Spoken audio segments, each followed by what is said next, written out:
Hello everyone, ये जो video है ये हम 10th क्लास की जो सीरीज़ है ज्योग्राफी की वो शुरू कर रहे हैं भाई। आज से 10th ज्योग्राफी जो है यहाँ पर इस चैनल के ऊपर कंप्लीट करवाई जाएगी, पहले लेसन से लेकर के आखिरी लेसन तक, और एक एक टॉपिक को हम यहाँ पर कंप्लीट करेंगे।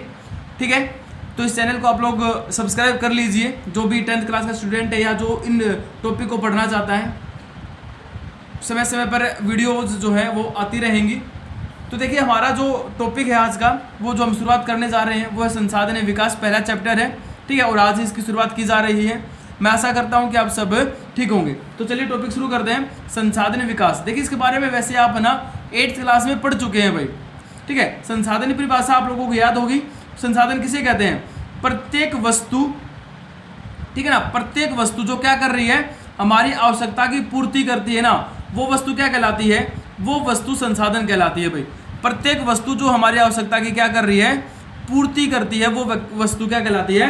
संसाधन बन जाती है। ठीक है, अभी यहाँ पर कहता है कि जो संसाधन होते हैं ना, क्या वो प्रकृति के अंदर पाए जाने वाली प्रत्येक वस्तु संसाधन है? तो देखो, संसाधन जो है पाए जाते हैं प्रकृति के अंदर। ठीक है, प्रत्येक वस्तु पाई जाती है प्रकृति के अंदर, लेकिन क्या है कि जब तक मनुष्य अपनी आवश्यकता की पूर्ति के लिए उसका प्रयोग नहीं करेगा ना, तब तक वो संसाधन नहीं बनने वाली है। ये बात ध्यान में रखें। प्रत्येक कोई भी वस्तु जो है, जब तक मनुष्य उसे अपनी आवश्यकता की पूर्ति के लिए प्रयोग नहीं कर रहा है, वो संसाधन नहीं बनने वाला है। वो संसाधन कब बनेगा? जब हमारी उसकी पूर्ति होगी। तो यानी कि प्रकृति के अंदर पाई जाने वाली प्रत्येक वस्तु संसाधन नहीं होगी हमारे लिए। ठीक है, संसाधन में प्राकृतिक रूप से नहीं प्राप्त होते हैं, संसाधन बनते हैं, संसाधन बनाए जाते हैं।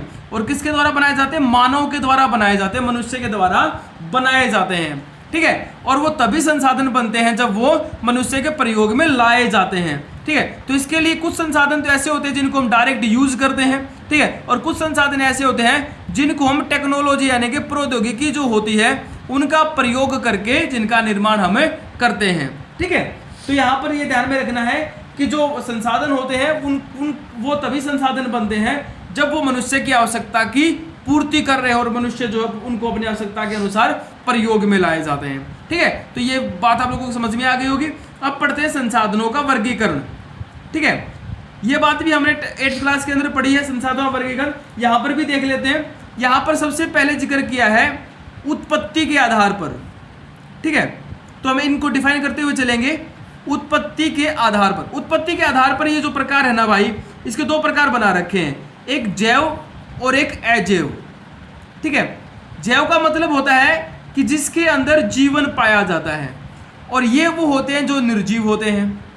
ठीक है, जीवन का मतलब क्या होगा? पेड़ पौधों के अंदर जीवन पाया जाता है,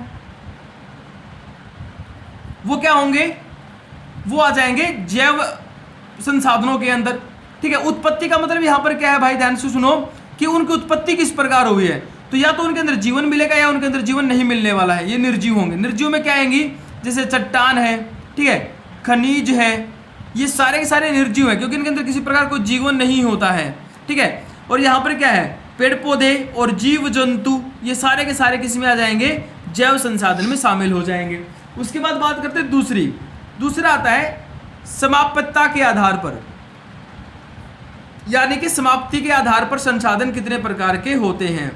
तो समाप्ति के आधार पर जो है ये भी दो प्रकार के होते हैं। नंबर 1 नवीकरणीय, आप लोगों ने 8th में याद पढ़ाओ तो अगर याद हो तो आपको। दूसरा आता है अपना अनवीकरणीय भाई। ठीक है, नवीकरणीय वे संसाधन होते हैं जिनका प्रयोग जब हम एक बार प्रयोग कर लेते हैं तो उनकी जो पूर्ति है ना, दोबारा पूर्ति, जिनको हम पुनः पूरित बोलते हैं, जो पूर्ति कहें, उनकी पूर्ति बहुत जल्दी हो जाए या फिर भौतिक या रासायनिक प्रक्रिया के द्वारा उनका निर्माण किया जा सके। ठीक है, इस प्रकार के जो वस्तु होती है, जो पदार्थ होते हैं, वो किसका पार्ट होते हैं? वो पार्ट होते हैं नवीकरणीय संसाधन, यानी कि नवीकरण योग्य संसाधनों का। इसका मतलब क्या है कि जिनकी पूर्ति जल्दी हो जाए या जो हमारे पास जिनकी मात्रा जो है पर्याप्त मात्रा है। ठीक है, एक बार जिस वस्तु का हम प्रयोग कर रहे हैं वो हमारे पास लंबे समय तक बनी रहे। लेकिन अनवीकरण का मतलब होता है कि जिनका एक बार प्रयोग कर ले तो वो क्या हो जाए? वो नष्ट हो जाए, वो खत्म हो जाए, और उनके बनने में, दोबारा बनने में भी क्या लगे? लाखों वर्ष लगे। ठीक है, लाखों वर्ष का जो समय लगे उसको हम क्या बोलेंगे, उसको हम बोलेंगे अनवीकरणीय संसाधन। ठीक है, तो ये समझ में आ गया होगा। इसमें क्या है, इसमें देखो जैसे सौर ऊर्जा है, अब सूर्य का प्रकाश तो खत्म होने वाला है नहीं, तो इससे मिलने वाली ऊर्जा हमें लगातार मिलती रहेगी, तो ये तो हो गया नवीकरणीय के अंदर। जैसे जल है, ठीक है, वैसे जल जो है ना, जल को अपवाद में रखा जाता है क्योंकि जल एक अगर ज़्यादा प्रयोग हो जाए तो एक समय के बाद खत्म हो सकता है, लेकिन जल क्या है, जल एक प्राकृतिक प्रक्रिया है, ये लगातार घटता और बढ़ता रहता है। अब यहाँ पर बात करें हम तो ये क्या है, इसके अंदर जितने भी जीवाश्म ईंधन है ना भाई, वो सारे इसके अंदर शामिल होते हैं। जीवाश्म ईंधन जैसे कोयला है, पेट्रोलियम है, वो सारे इसके अंदर शामिल हो जाएंगे।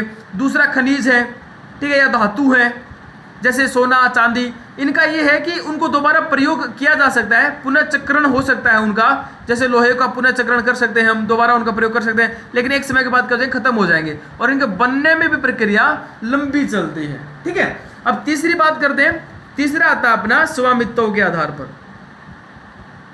स्वामित्व का मतलब होता है मालिकाना अधिकार, यानी कि उसका स्वामी कौन है, उसका मालिक कौन है किसी संसाधन का, तो उसके आधार पर हम पढ़ेंगे, इनको 4 भागों में बांटेंगे। ठीक है, सबसे पहले आता है व्यक्तिगत या निजी, बोल सकते हैं हम व्यक्तिगत या निजी। दूसरा हो गया सार्वजनिक, ठीक है, और तीसरा हो गया राष्ट्रीय संसाधन, और नंबर 4 हो गया अंतर्राष्ट्रीय भाई। ठीक है, अब इसमें देखो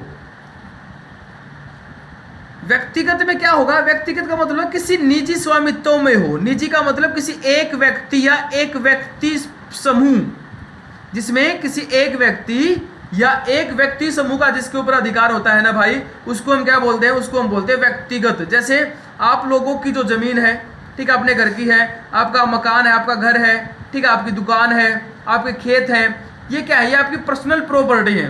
ठीक है, अपनी व्यक्तिगत है आपकी जमीन, इनके ऊपर आपका खुद का अधिकार है, तो ये क्या होंगे, ये हो जाएंगे व्यक्तिगत संसाधन, निजी संसाधन। उसके बाद सार्वजनिक, सार्वजनिक का मतलब यहाँ पर सार्वजनिक क्या है, हम इसको सामुदायिक भी बोलते हैं भाई। ठीक है, सामुदायिक, तो इसका मतलब सामुदायिक का मतलब समझ गए होगे आप, जिसके ऊपर पूरे समुदाय का अधिकार हो, जिसके ऊपर पूरे गांव का अधिकार हो, जिसको हम गांव के अंदर क्या बोलते हैं, सामिलात भूमि बोलते हैं, गांव सामलात की भूमि ऐसे बोलते हैं। ठीक है, तो गांव सामिलात की जो भूमि होती है ना, वो इसके अंदर शामिल होती है। जैसे गांव के अंदर बना कोई पार्क हो गया, ठीक है, पंचायत घर हो गया, शमशान घाट हो गया, ठीक है, ये सारे के सारे इसके अंदर शामिल होते हैं। ठीक है, अब बात करते हैं राष्ट्रीय संसाधनों की। तो देखो भाई, राष्ट्रीय संसाधन में है ना, सरकार के पास एक अधिकार होता है कि देश के अंदर जितने भी प्रकार के संसाधन पाए जाते हैं ना, चाहे वो निजी हो या सामुदायिक हो, उनके ऊपर देश का अधिकार होता है। ठीक है, किसी भी देश का के अंदर पाए जाने वाले सभी संसाधनों के ऊपर अधिकार किसका होता है, देश का होता है, किसी भी देश का होता है। और दूसरा इसमें ये कहता है कि जब भी अगर सार्वजनिक लाभ के लिए कहीं पर कई लोगों को फायदा मिल रहा हो, तो वो किसी भी भूमि को या किसी भी संसाधन को अधिग्रहित कर लेते हैं, यानी कि एक्वायर कर लेते हैं। आप लोगों ने देखा होगा, बिजली के खंभे लगाए जाते हैं किसी खेत के अंदर से, या कोई सड़क बनानी होती है, कोई हाईवे बनाना होता है, फ्लाईओवर बनाना होता है, तो वो क्या करते हैं, किसानों की जो जमीन होती है उसको एक्वायर कर लेते हैं, यानी अधिग्रहित कर लेते हैं। तो इस सरकार के पास जो है संवैधानिक तौर पर यह अधिकार होता है कि वो किसी भी संसाधन पर या किसी भूमि या हम बात करें तो उसके ऊपर वो अधिकार कर लेता है। तो यहाँ पर क्या होगा राष्ट्रीय के अंदर कि देश के अंदर पाए जाने वाले सभी प्रकार के जो संसाधन है उनके ऊपर देश का अधिकार होता है। अब बात करते हैं अंतरराष्ट्रीय। अंतरराष्ट्रीय में ये कहता है कि देखो, एक देश के अंदर पाए जाने वाले जो होंगे ना, उनके ऊपर जो होगा राष्ट्र का अधिकार। ठीक है, और बात करें समुद्र के अंदर की करें तो समुद्र के अंदर 12 समुद्री मील यानी कि लगभग 19 से 20 किलोमीटर तक, ठीक है, भारत की जो तटरेखा है ना, और उसके साथ में अरब सागर, बंगाल की खाड़ी और हिंद महासागर जो लगते हैं, उसमें कहता है 1920 किलोमीटर तक जो भी संसाधन पाए जाएंगे ना समुद्र के अंदर, उसके ऊपर तो होगा भारत का अधिकार। ठीक है, उसके बाद इन्होंने बोला कि जो क्षेत्र तटरेखा से 200 किलोमीटर तक आएगा, जिसको अपवर्जक आर्थिक क्षेत्र बोला जाता है, अपवर्जक आर्थिक क्षेत्र। ठीक है, अपवर्जक आर्थिक क्षेत्र बोला जाता है इसको। और ये कहता है ये होता है तटरेखा से 200 किलोमीटर तक समुद्र के अंदर। उसके अंदर जो संसाधन पाए जाएंगे उसके ऊपर भी देश का अधिकार है, लेकिन बाकी जो समुद्र हो गया, जो महासागर हो गए, उनके ऊपर किसका अधिकार होता है? तो उसके ऊपर होता है कुछ अंतरराष्ट्रीय संस्थाओं का अधिकार होता है। ठीक है, वे संस्थाएं इनको कंट्रोल करती हैं और कहता है कि वे जो संसाधन होंगे ना, वे क्या कहलाएंगे? अंतरराष्ट्रीय संसाधन कहलाएंगे भाई। ठीक है, आगे बात समझ में। अब नंबर 4 जो बचा है ना अपना, नंबर 4 बचा है विकास के स्तर के आधार पर। विकास के स्तर के आधार पर। ठीक है, अब इसमें क्या दे रखा है भाई? विकास के स्तर के आधार पर कि उनका विकास हुआ नहीं हुआ, किसका हुआ है, किसका हम प्रयोग कर रहे हैं। तो उसमें सबसे पहले आता है संभाव्य। ठीक है, संभाव्य यानी कि संभावना, जिनकी संभावना बनी हुई है, जिनका प्रयोग हम या तो कर रहे हैं तो बहुत कम मात्रा में कर रहे हैं, ठीक है, लेकिन हमारे पास हैं वे संसाधन जो हमारे पास हैं, हमें पता चल गया है कि ये संसाधन हमारे पास है, लेकिन हम इनका उपयोग नहीं कर पा रहे हैं। उनकी संभावना बनी हुई है कि आगे चल करके हम उसका उपयोग कर सकते हैं, वो गए संभाव्य संसाधन। दूसरा होता है विकसित। विकसित का मतलब क्या है कि उनका सर्वे हो चुका है, उनका पता चल चुका है कि संसाधन है और उनका हम प्रयोग कर भी रहे हैं, हमारे पास टेक्नोलॉजी भी है और हम उनका प्रयोग कर रहे हैं। ठीक है, जैसे मान लो पेट्रोलियम है, ठीक है, उसका प्रयोग हम कर रहे हैं। उसके बाद नंबर 3 पे आता भंडार। भंडार में क्या होता है? यहां पर कहता है कि हमारे पास है ना, हमें पता है, हमें यहां पर पता है कि संसाधन है, ठीक है, और हम इसका प्रयोग भी करना चाह रहे हैं, लेकिन यहां पर क्या हमारे पास है? टेक्नोलॉजी यानी कि प्रौद्योगिकी नहीं है उन संसाधनों को निकालने की। उन संसाधनों को निकालने की टेक्नोलॉजी हमारे पास नहीं है, हम इसके योग्य नहीं है कि हम इसको प्राप्त कर सकें। ठीक है, तो इसीलिए वो कहां पर है? हमारे पास रखे हुए, वो भंडार में शामिल होंगे। नंबर 4 आता है संचित कोष। संचित का मतलब होता है जमा, जो राशि होती है। ठीक है, संचित कोष, इसका मतलब क्या है? कि हमने जमा कर रखे हैं। इसका मतलब क्या है? कि हमारे पास टेक्नोलॉजी भी है, ठीक है, और हमें पता भी है, हमारे पास टेक्नोलॉजी भी और हमें पता भी है कि संसाधन है, लेकिन हम उनका प्रयोग नहीं कर रहे, हमारी इच्छा नहीं है। ठीक है, हम इनके योग्य हैं, हमारे पास टेक्नोलॉजी है, हम इनके योग्य हैं, लेकिन हमारी इच्छा नहीं है कि हम इनका प्रयोग करें। हमने क्या कर दिया है? हमने इनको भविष्य के लिए बचा करके रखा है। ठीक है, तो ये हो गया संचित कोष। बात समझ में आई या नहीं आई? इसमें देखो, दोबारा बता देता हूं मैं आप लोगों को, थोड़ा कंफ्यूजन है इसके अंदर। देखो, संभाव्य जो है ना, आप लोग कंफ्यूज हो गए होंगे। संभाव्य संभावना बनी हुई है कि हम अगर हमारे पास अच्छी प्रकार से टेक्नोलॉजी आ जाए ना, तो हम इसका बड़े स्तर पर प्रयोग कर सकते हैं। जैसे मान लो सौर ऊर्जा का है, भारत में सौर ऊर्जा और पवन ऊर्जा का प्रयोग होने लगा है, लेकिन उतने बड़े स्तर पर नहीं हुआ है जितनी हमारे पास संभावनाएं हैं। ठीक है, यानी कि यहाँ पर हमारे पास अभी टेक्नोलॉजी है लेकिन बड़े स्तर पर नहीं है। आगे बात समझ में। उसके बाद विकसित का तो बिल्कुल क्लियर है, जो हमें पता चल गया और जिसका हम प्रयोग कर रहे हैं। ठीक है, पेट्रोलियम हो गया। उसके बाद भंडार। भंडार में और संभाव्य में अंतर क्या है? भंडार में अभी तक इसका प्रयोग बिल्कुल भी नहीं हुआ, हमारे पास ऐसी टेक्नोलॉजी आई ही नहीं है, लेकिन यहाँ पर टेक्नोलॉजी बनी हुई है।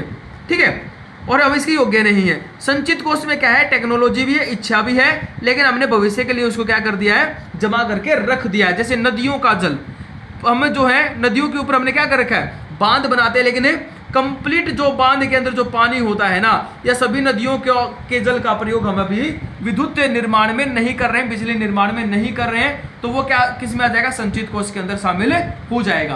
तो आज के लिए इतना ही काफ़ी है, वीडियो ज़्यादा लंबी हो जाएगी और मैं उम्मीद करता हूँ कि आप लोगों को समझ में आ गया होगा। वीडियो को ध्यान से देखिए, बुक पढ़िए, अगर फिर भी कोई दिक्कत रहती है तो मुझे कॉमेंट बॉक्स में जरूर बताइए। Thank you.